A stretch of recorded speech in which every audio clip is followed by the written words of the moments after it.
but we're not seeing any temperatures here. And that's because there's a figurative storm brewing behind the scenes for the agency that local news stations rely on to deliver accurate forecasts. A wave of federal layoffs is hitting the National Oceanic and Atmospheric Administration, the agency behind the National Weather Service. NOAA cut hundreds of jobs yesterday, and even more could be on the chopping block. While it's too early to know the entire impact these layoffs will have on the agency, critics warn that these layoffs could impact vital forecasting and emergency weather alerts, potentially putting lives at risk. Number 7's Veronica Acosta spoke with some who say they're concerned about how this may impact the day-to-day services these agencies provide.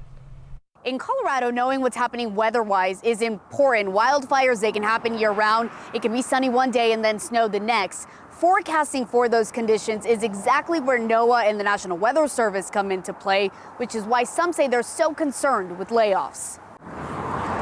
With the Flatirons in sight sits one of NOAA's research institutes. Inside of it, a National Weather Service forecasting office. They are the only ones that really have the ability to then notify the public of severe weather, of storms, of tornadoes, etc. Both organizations are mainstays for Eric Kelly, a firefighter and storm chaser in Colorado. He says they've been especially important during wildfires in the state, most recently the Marshall, East Troublesome, and Cameron Peak wildfires, which combined burned hundreds of homes and thousands of acres. Any of our fires across Colorado the last few years, the daily weather, even the hourly weather, is really crucial in the decisions that you make on a fire.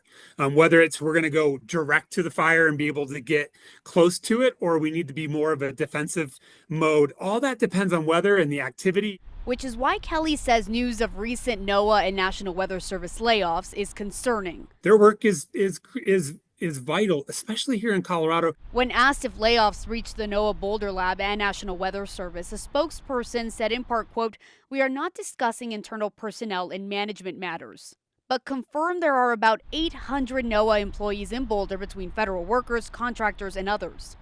The immediate weather service stuff is also vitally important for day-to-day stuff. Safe takeoffs at DIA, getting ready for big storms, you name it. That's a major concern for former Colorado Congressman David Skaggs, who made this lab a reality. From start to finish, it took 12 years. Which is why he shares in the concern for the potential layoffs of those working here. I'm sadly almost certain that they are impacting Colorado. In Boulder, Veronica Acosta, Denver 7. We reached out to Congresswoman Lauren Boebert about the layoffs. In a statement, she said, quote, "President Trump campaigned on cutting the size of government, and he is following through on that promise." She went on to say, we, quote, "need to make tough decisions about our federal workforce as we simply cannot afford business as usual anymore." Let's bring in Denver 7 meteorologist Danielle Grant now with how we rely on data from NOAA in our own weather operations. So Danielle, how many weather reporting agencies rely on NOAA's data? Nearly everyone. We all rely on them. Whether you're scrolling your phone on your app, you want to check the forecast there, whether you're on weather.com, AccuWeather, you're tuning in to us, watching your favorite local meteorologist, we all are using their data. They are the ones that are managing and maintaining all of the operations out there. They're the ones that are putting up the weather balloons. You know, twice a day, we get that cross section of the atmosphere up there, temperature, dew point, pressure. We need to know that information so then it can go into the computer models and we get a better handle on the forecast here that we can inform the public. So there's not like there's another option out there. Right. No. It's all coming from the same place. Yes. So what challenges could local meteorologists face in forecasting and disaster preparedness if NOAA resources and data become more limited? It's disheartening for sure, because the less prepared we are going to be just that much less prepared for the next disaster and the next disaster after that. When you saw it in that story too, all the different industries that are impacted by what the National Weather Service puts out, the firefighters out there.